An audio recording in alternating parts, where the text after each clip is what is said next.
Okay, welcome back to Steven Blogs. This is day 5, and I'll be doing Yo, which is the use of, which is this the lyrics that stand out to me, and I'll explain them to you.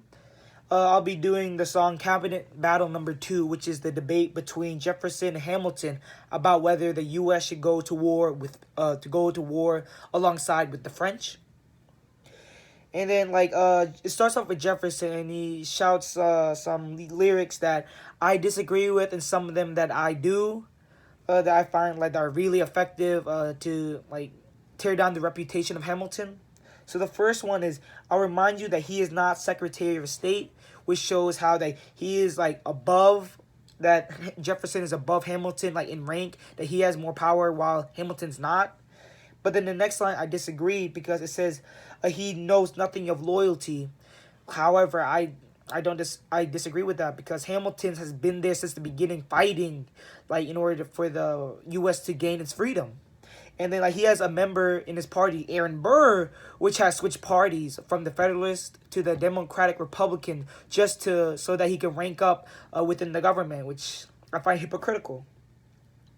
And then it says, desperate to rise above his station, which I feel like it's not a bad thing. It shows his dedication to do more for the government, to show that he wants to be in a big place, and he's working hard for it. It's not like he's getting a freebie or anything like that. And then he says that he does betray the ideals of our nation, which I also disagree, because the ideal of the nation is fighting for freedom, and Hamilton is fighting for that freedom, but through documents in order to improve the government, so that the government can protect the people. And then now it's Hamilton's turn, and he counters that a game of chess where France is queen and kingless, which I find that really play on words, because he's comparing this to a game of chess, because kings and queens of France, and that there's no king or queen, so it's not the same game.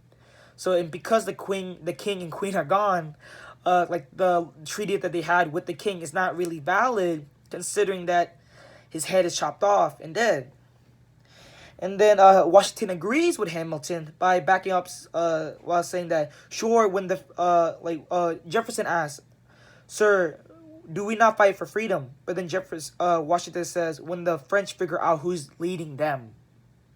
Which shows that the French Revolution is more of a riot rather than an organized thing.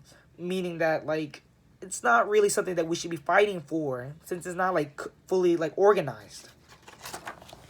And then now for Jefferson, it ends with Hamilton winning the debate, and then the U.S. don't assist the French. So Jefferson talks to Hamilton in anger and says, "Did you forget Lafayette?"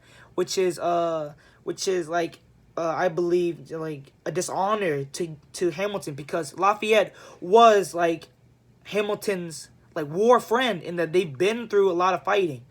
And then, however, Hamilton counters saying that Lafayette is a smart man and he'll be fine. Saying that he trusts and has faith in Lafayette to get through the French Revolution without the U.S. aid. And also to prove that he, is the better friend. Saying that before he was your friend, he was mine. So saying that, he knew him first.